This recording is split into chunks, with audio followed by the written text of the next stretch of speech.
we're going to start using this InDesign plugin to do our equations, and it's called MathTools, and it's just a plugin that you have to buy, and it's quite different to doing it's quite different to the way we've typeset maths in the past. I think the common one you've probably all seen is ones where we've used math type from Word, and they're like an EPS or a PDF or something.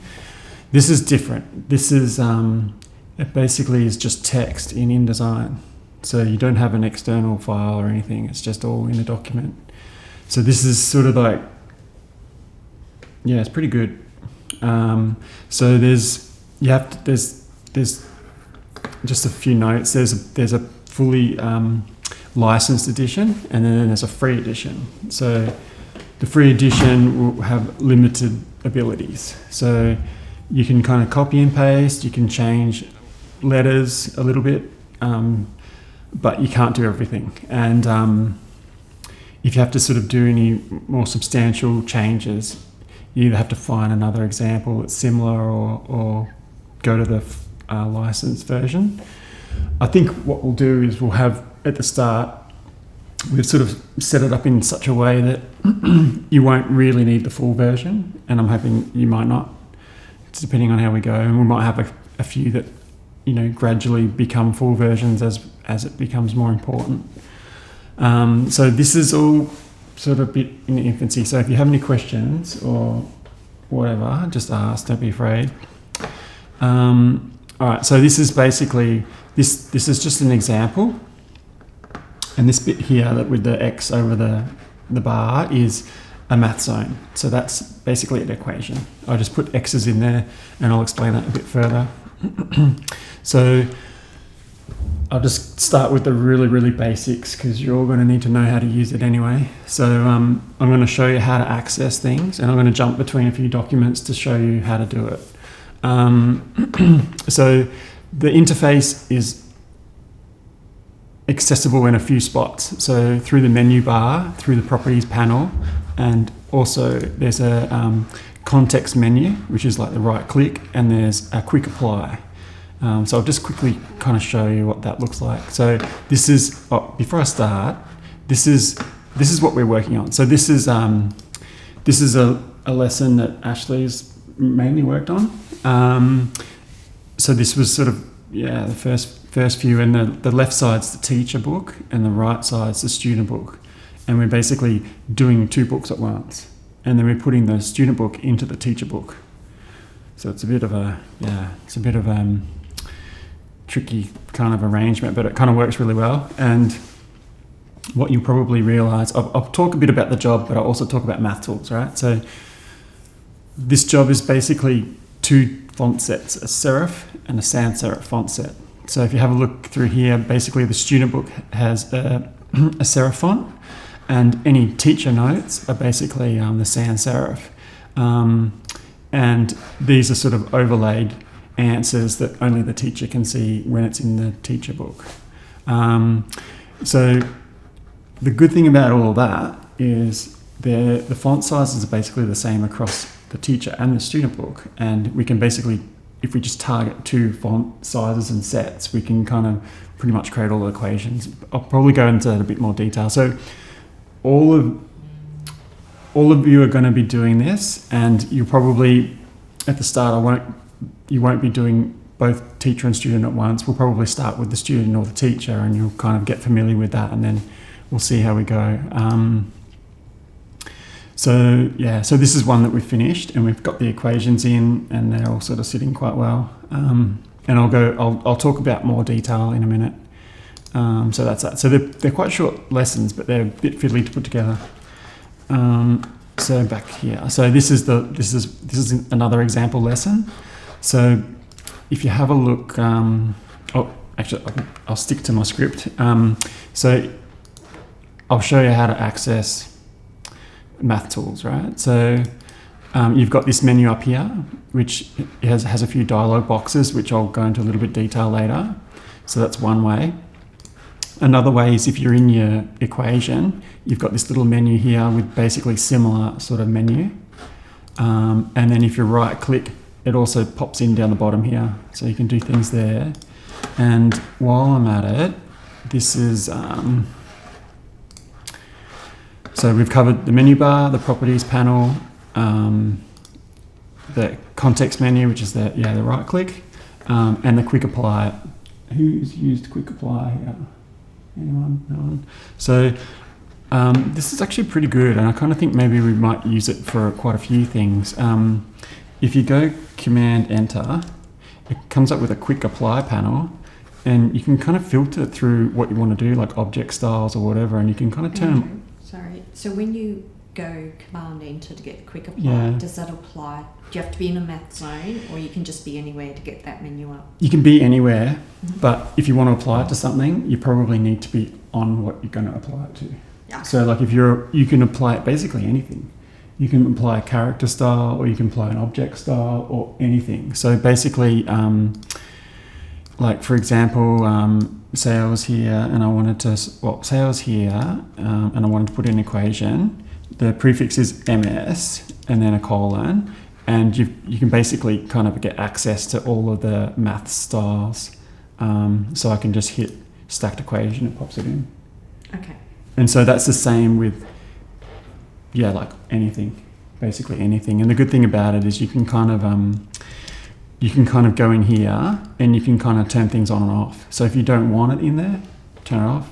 If all you're doing is object style and stuff, turn on. You've got to love the character for object styles, right? I can't see it. It's like a O and little colon. It's like a little face. So okay. You can move in closer if you need to see. Or you can look on here if you want. Okay. Yeah, anyway, that's not a part of the presentation. That's extra. You can edit it out. Yeah. All right. So this makes sense. Everyone's sort of following. So basically, it's a plugin that goes into design. So there's nothing special about it. Well, there's a lot special about it, but there's no extra app outside of InDesign. So this presentation, I'm obviously going to put it on YouTube, but I'll also put these slides somewhere. So if you want to go back and you can have a look. Will this be a private video? Yeah. So that brings me to the next kind of important things that I haven't used everything yet. I've used a few things. These are the things that kind of stood out to me as being useful.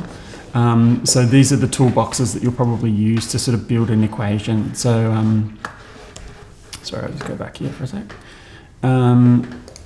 So if you go to here, you've got toolboxes. So you've got a whole bunch of different maths things that you can kind of access. So you basically, if you want fractions, you can open this panel and it will give you a sort of a similar sort of panel layout as math type. So you can just pop them in however you wish. And then also you've got what they call math styles. So I'll just briefly go into this, but I'll go into a bit more later. It's a little bit like paragraph styles. So basically all of these are sort of maths type setups, pre-set up. And the idea is you kind of go in here and you can either add it yourself, or say if I wanted to select that and I just select that, it just converts it automatically. I don't have to do anything else. It's just done. When you did that, was that italic? Italic? No, it wasn't. Oh, so okay. Let's. I wonder whether I can do it here. So I can hit that. Right? Pretty nifty stuff. But I'm going to go back into this a bit more later. But that just shows that's you right. I was how just to do it, right? That. So, or you can kind of. I'll just show you just that for now, and I'll come back to it again in a minute. So there's a couple different toolbars. So that's the sort of the toolbox palette. That's the math styles. So you can basically kind of open them and sort of like put them wherever you want. You can stick them in here if you want, and you can use them from there. It's not sort of limited where you put them. All right. Anyone got any questions? Not yet. So this gets me to the next bit: is how do you create an equation, right? So pretty much what we'll do is we'll be importing them from Word. but this is how you create them from scratch if you wanted to make one. So this one on the left kind of shows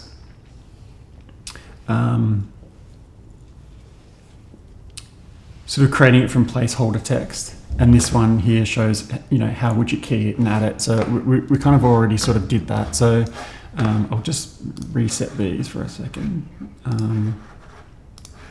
So yeah, so if we've got it, you know, you may see it like this, and it's kind of got nothing assigned to it, right? So it's just basically placeholder text.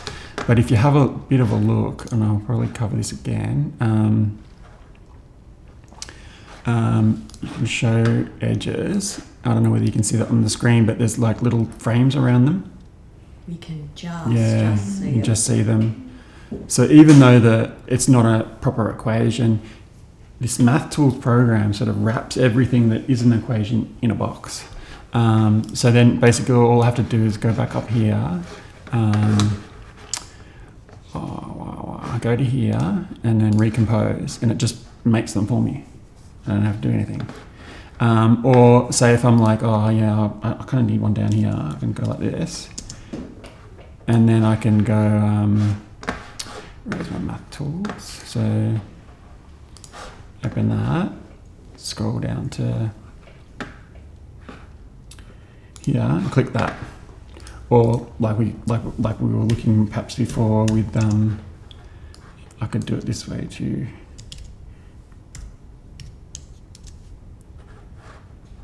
Maybe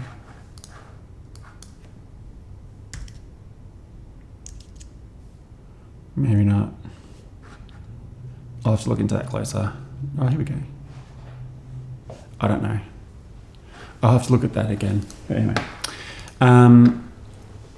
maybe it's only when you place empty ones you can't apply it at the same time. But anyway, if you can't do that, you can just, you know, hit that and it'll do it for you. So that's that.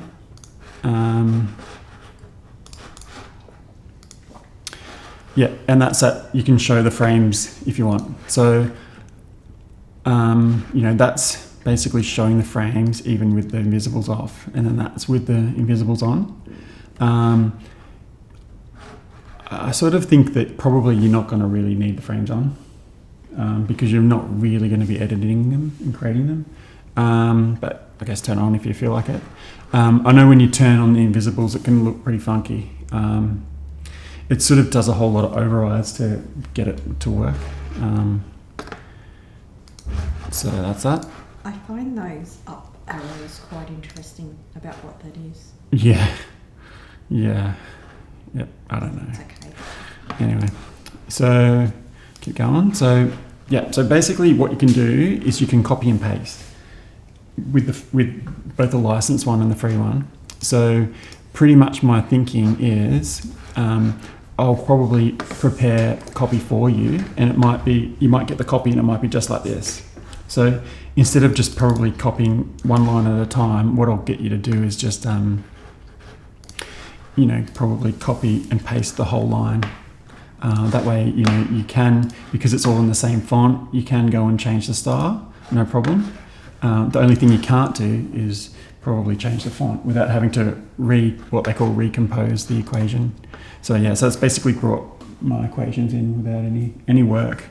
If you want to try to select them one at a time, it can be quite fiddly. And if you got the free version and you know, when you bring the equations in from Word, they're not always that great. And they might have extra spaces, or they might have been done in a strange program, so they don't always 100% work all the time. So you might find yourself having to sort of improvise or something, or even go in and edit it. Like you might have like 50 spaces in your equation, you have to get rid of them all. Anyway, there's ways around that. I won't go into detail about that. So yeah, so basically, yeah, you can bring it. So on the free version, you can't do this, but on the paid one, you know, you can kind of remove any overrides, and then what you basically, if there is any, and then recompose it. But I'm kind of hopeful that when I bring it in and get it ready for you, you'll be fine. The plan is to do 2 sets of the same file. That way, if you've got the sans serif, you can just grab it from here, or if you've got a serif version, you can grab it from there. So you'll have two versions of the same document. So that'll mitigate having to change the styles. So I've sort of briefly talked about modifying equations. So pretty much there's two ways to sort of like go in and modify it. I think from my experience, going into here and trying to select like, a part of this and changing it, which you can do on the free one, is quite tricky, right? Like, can you option click that? Option click it? Option click a number or something, does that help? Yeah, a little bit. Basically what you can do is you can go like from the edge and just space across until you think you get there, which is kind of handy. But probably my favorite one is just to go over here and go clear overrides and then just like change it that way. Or is even there like an uncompose or a recompose? Yeah, there's a few options up here to I'll just double check. So you can kind of clear where is it?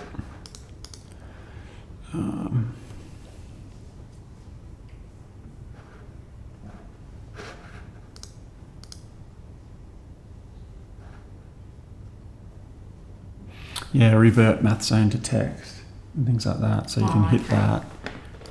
Actually, no, I lied. There is a way. I just wondered because we used to have that unwrap rewrap. Yeah, it's sort of, here it is. It just doesn't show up when you select all the text. I think it's like one at a time. So you can clear all math styles. Yeah. Just did the one I was selecting. I don't know why it didn't pop up before.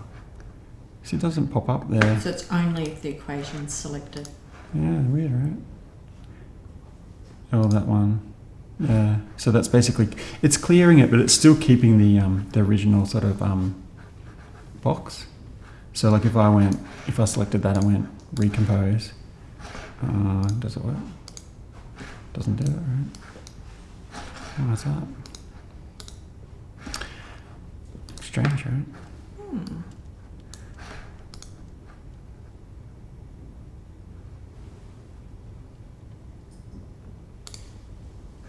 What if you convert that to text as opposed to clearing? So that worked. And then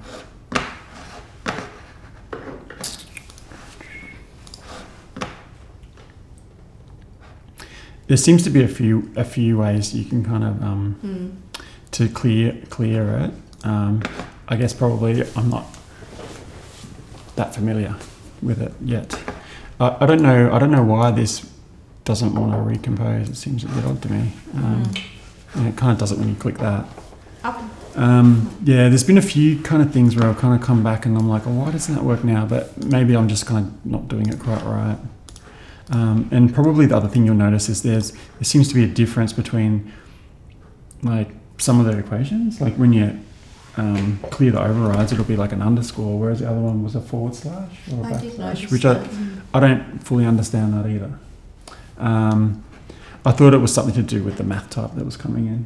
I'm not sure. If you open the InDesign in a text editor, we'd see the difference. Yeah, probably. Yeah, I think it does have some stuff in there. So yeah, probably all right. So where was I? So I think probably the easiest way to remove the overrides is just to click on that. Like that seemed like the easiest way. The other way didn't seem to do a particularly good job. Maybe there's a difference. I'm not sure what the difference is. So basically, when I did the last unit with for Unit 1, we brought in all 10 lessons, and I basically cleared all the overrides and then recomposed all of the equations in one hit. Just one button, all done. Yeah. So having those frames around it is kind of pretty handy way to target it. And I think you can also search and find just inside those. Yep. So it's like separated from the text. Okay. Right, so that's that. So yeah, what is a MathZone? Like, all these little boxes with an equation will end up having what they call a MathZone on it. So it's kind of like a type of frame that identifies an equation. And it appears that you can have math zones inside other math zones. So you can kind of make a more complicated equation by stacking them together. And another thing that you can do, I don't know how useful this is, but you can kind of skip from one to the next if you like, which I think would be really handy if you were just double checking that everything was correct. It would actually be handy in Wilmot, wouldn't it, Jackie? Yeah. Yeah, this is what we're going to use for Wilmot. Yeah. So probably just while you're talking about that, I'm not really going to go into too much detail on this, but it was more sort of a top level look so you can kind of get familiar. But when we're in my sort of like trying to get it to look really nice, when you go into these are, like I said, they're sort of like a style. You can kind of click in them and you can kind of adjust a lot of settings to perfect how the equation will look across all of them. Anyway, I'll go into a bit more detail about that in a minute.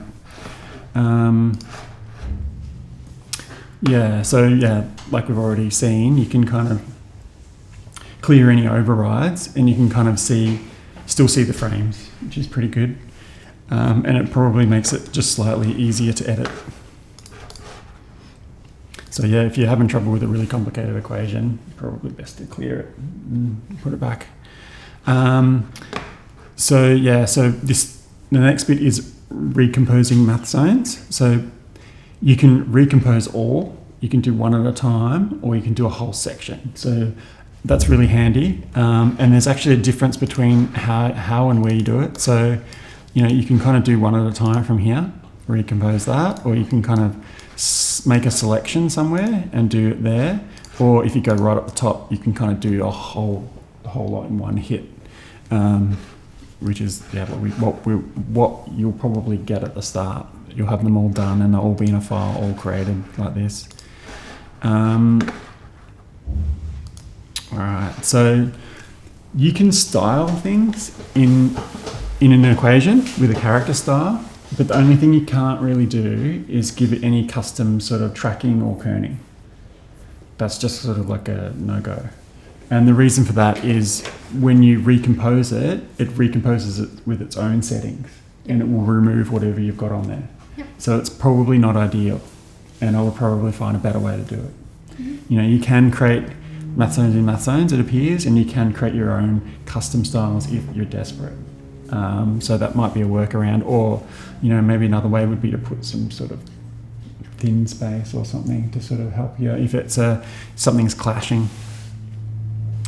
So don't use any tracking or kerning. It's not going to help you. And if you do want to change something, you're probably going to have to recompose it. Like if you change if you change paragraph style, you're going to have to recompose it. What if you? And it's probably easier to style it before you easier to style the characters before you create your equation. Yeah. What if you've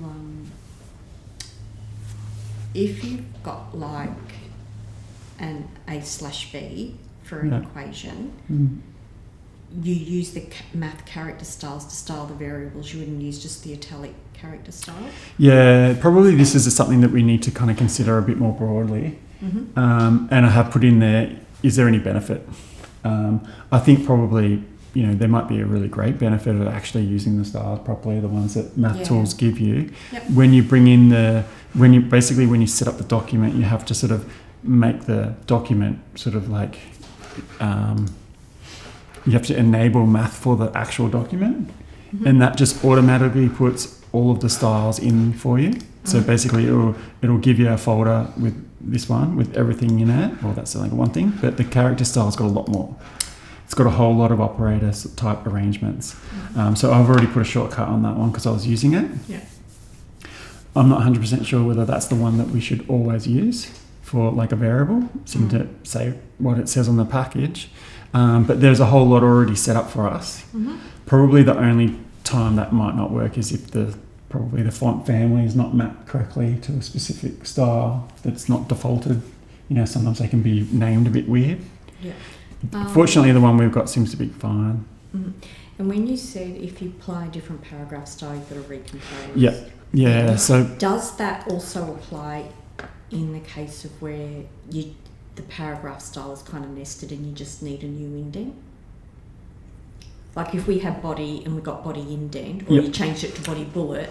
Yeah, well, there's no need. So basically, I'll just quickly show you. So this one's obviously body. If I went to body bullet, it's the same. That's thing. what I No big deal. think. So, and I think the other thing, and I'm going to go into this in a minute, is we've got some adjust leading option. I'm pretty sure that will stay even if you change it. So even if you've changed it, makes no difference. It still keeps all of that automatic leading because it does it in some magic way that I don't know yet. It's not anything to do with the leading or paragraph spacing. It's something extra added onto it. So the only time that you're going to have to do anything special is when you swap to another font or another font size or something like that. That's when it probably be a little bit problematic. So I'll just see if I can find something. Wow, what have I got here? I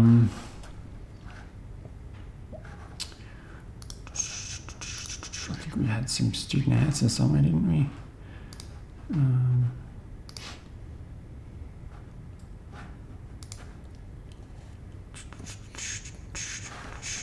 Where are they? Oh, here we go. Yeah, so this is substantially different, right? So we've got, So basically it didn't recompose it particularly well, but if you've got the paid version, you can recompose it and it will restack it for you. It's even kept the line spacing for you. Nice. Yeah, it's really good. So what you're saying is that when we change paragraph style, the underlying character styles for the maths automatically update. Yep. Yeah. And if that is the case and there is a difference in style, you just have to recompose it. That's all. But you can hit that button, do all if you want. I haven't had too much drama with it, to be honest. It's all kind of recomposed quite nicely, even when I've just been doing, micro adjustments to space out, sort of like the space around the vinculum or between a frame and a number or punctuation. It's kind of come through quite well. It's just when you're going to a different font size. But, I think probably the way, what we've been testing over the last week is how can we do this without having to buy everyone a subscription? And I kind of think that if we can kind of get these text documents right, which is this, and people can kind of copy and paste them across, even if it's just the one straight body font, they can do it. And probably quite well. There's only sort of that, that caveat of has it been done correctly in the first place in the equation, and probably inevitably it won't be. But, we're going to sort of, I'm planning to put some... what we could do is actually do, once we get the Word docs, is actually do a quick sweep and realise what is presenting as problems and what isn't. Yeah, I think probably my thinking is we'll just do the big one-hit wonder, and then we'll get everyone to chuck it in. And if there's something that's looking gaudy, we'll just flag it, and we'll check it at the end and wrap it up when we're done. I know, but if there's a consistent issue on equations coming in that don't convert really well, and we can identify it, I can ask editorial to fix that up. Well, it's interesting that you mention it, because I was going to do an example with some of the new stuff that got sent through today, and it was a bit of a mixed bag, to be honest, and I decided not to use it because it was not as nice as the first unit. There was all sorts of things going on. There was equations that are they're all different sizes. They were kind of, then it needs to have it, maybe look at it as in a different way, because obviously someone else has done it. And the other thing with that one was there was a lot of equations was just screenshots. Really? Yeah. Oh, that's not right. Yeah. All right, I'll be dealing with that one. Yeah, I can show you later. I've got it open still, actually. I can open it quickly. Well, we'll stay on track. Stay on track. That's separate, and we're recording. So I don't know how long I've been going for, but do you need a break? I was going to let you go another 5 minutes. I'm not far off actually finishing, so but a bit more than halfway. So you cool with that? Keep going? Yeah. Yep. So maybe we'll stop here. I was thinking that.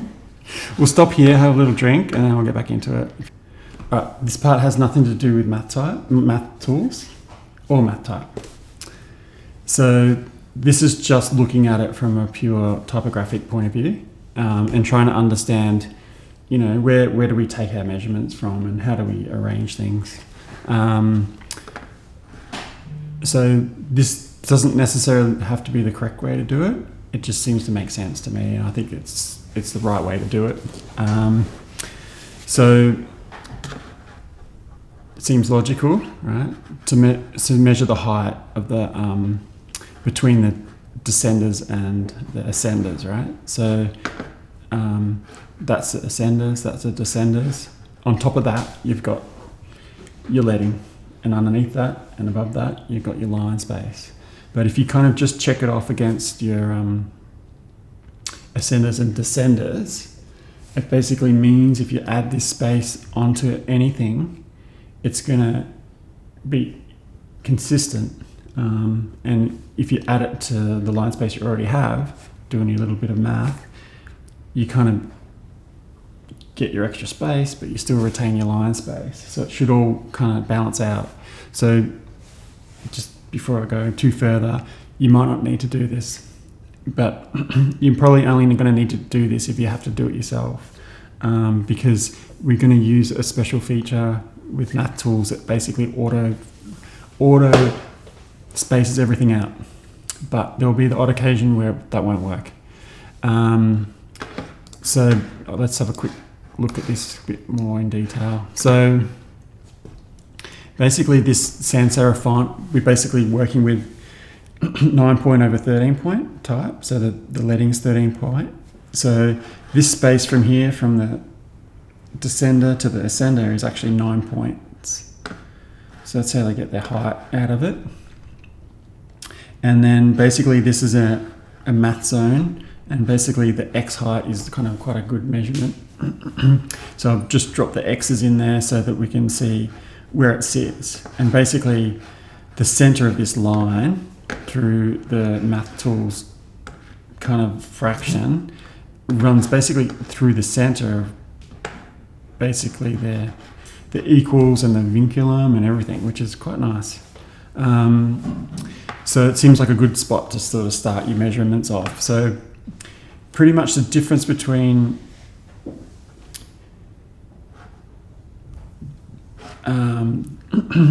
the ascender and the top of the fraction, there's a measurement, right? In this case, it's like about 4 points. And then the bottom is about 3 points. So pretty much I'm going to use this to sort of get a gauge on, how will we space it out if we have to do a custom measurement. So this blue box here is basically, all I've done is I've just mapped in sort of an outline, some shading on the paragraph that just goes from the descenders to the ascenders. So that's how that blue bit shows. So like, if you get a bigger, more crazy equation and you're like, how do I even do this? This might be a nice way to kind of try to figure it out. Like you might get one where you've got like a superscript, or you might have extra stuff up the top. Or you might have an equation in an equation type scenario.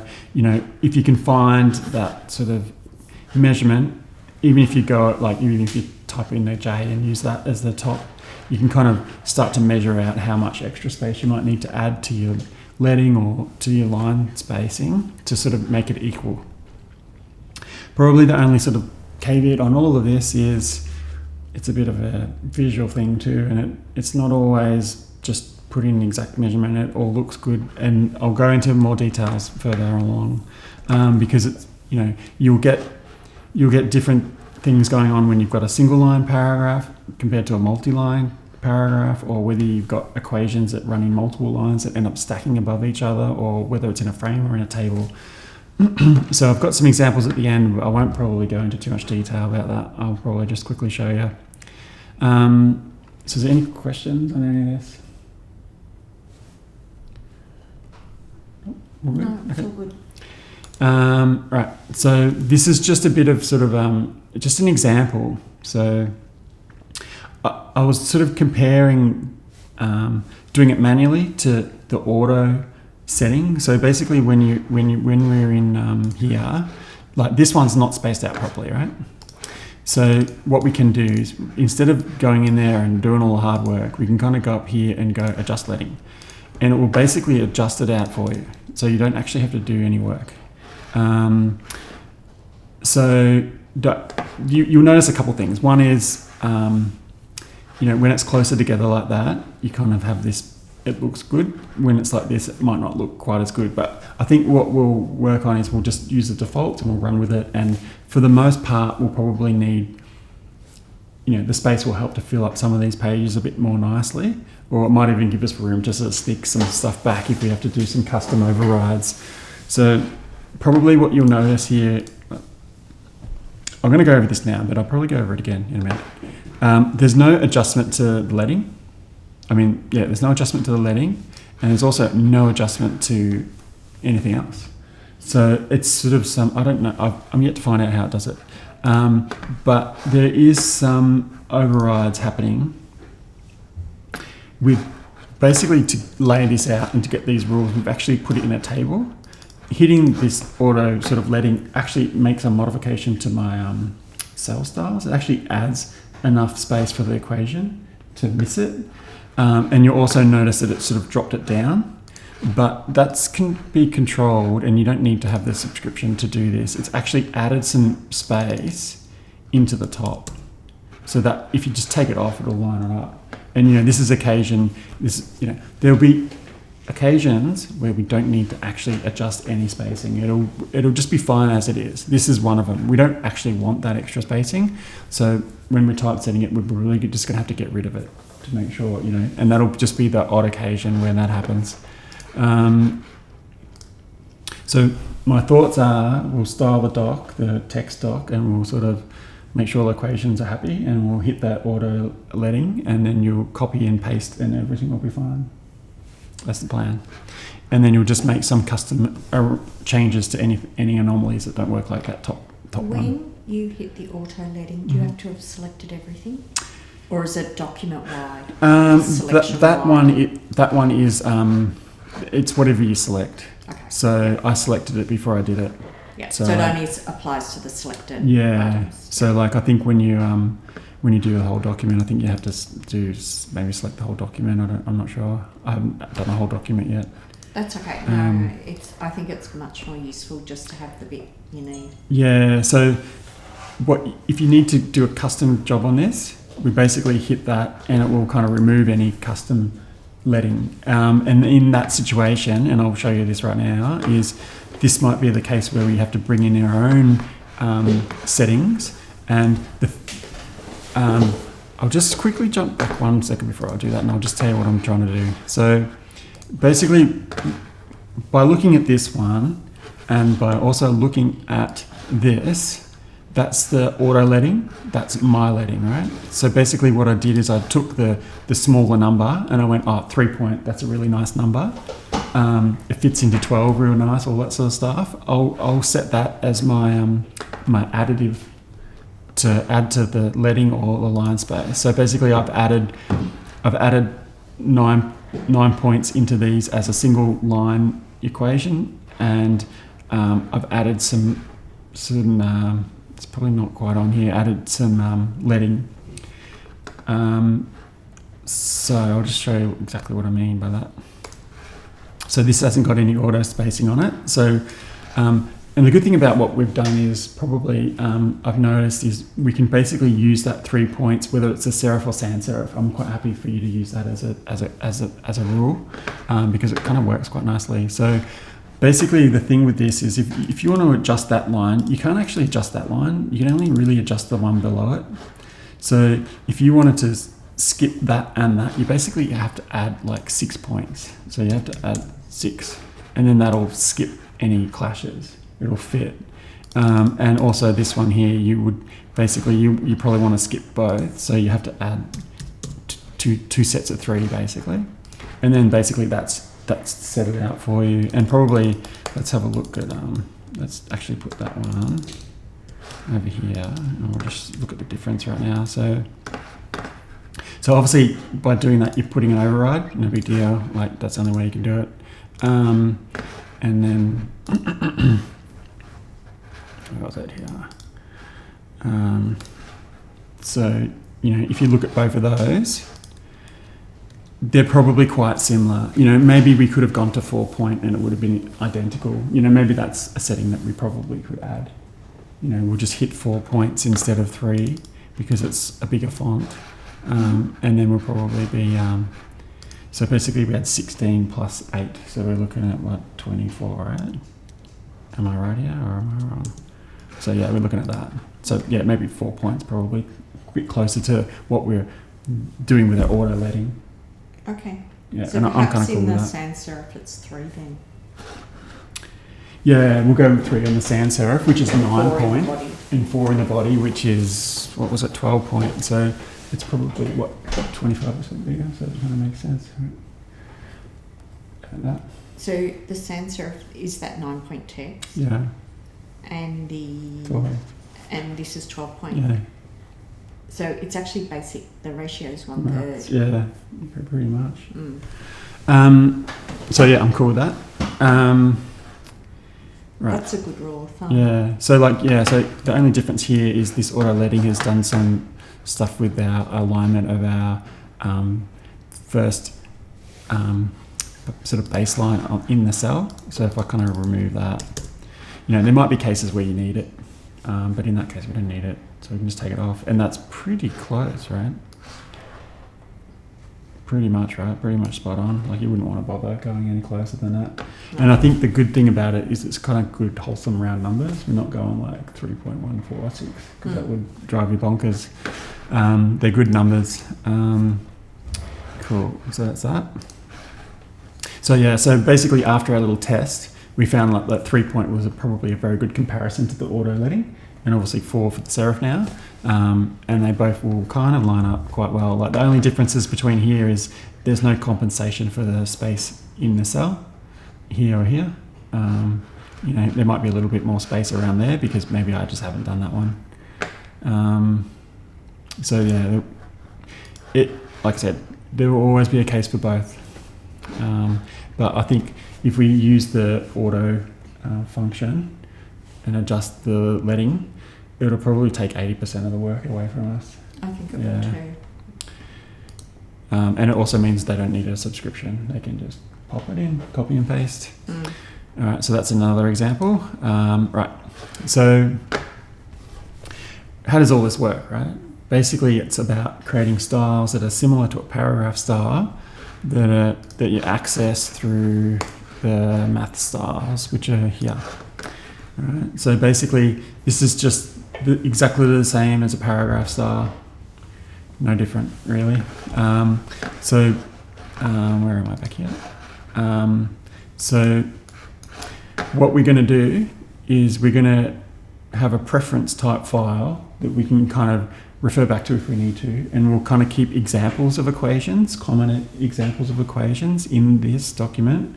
So if you're using the free version, and there's something that you just can't get right, you could probably look in here and see if there's an example, and maybe we just keep a few of the common examples so you can just copy and paste it out of here and you're good to go kind of thing. That might mitigate the need to sort of like have the paid one.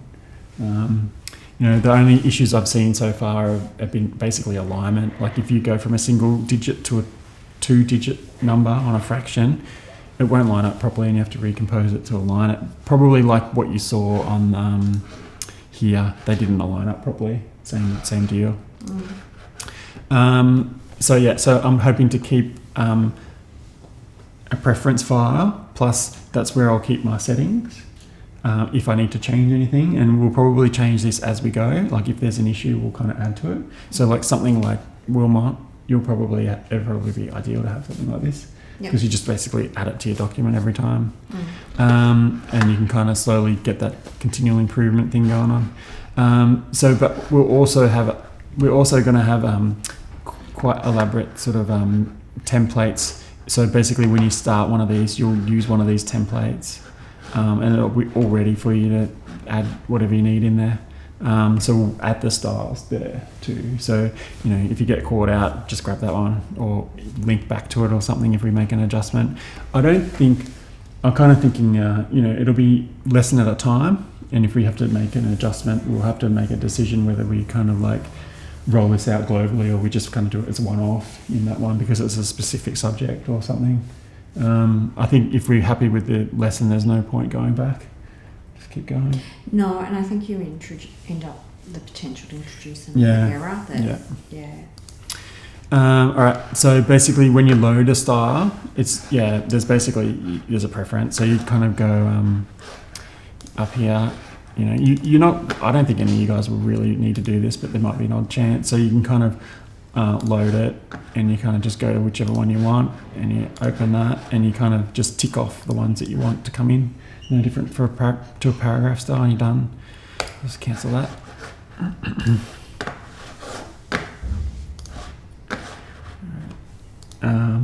So we're at the final bit.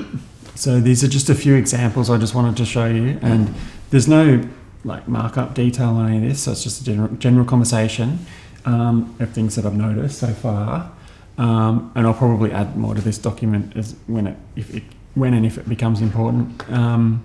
So this is just these are all single line paragraphs, so it's just one paragraph of return again and again and again. That's pretty much as simple as it gets.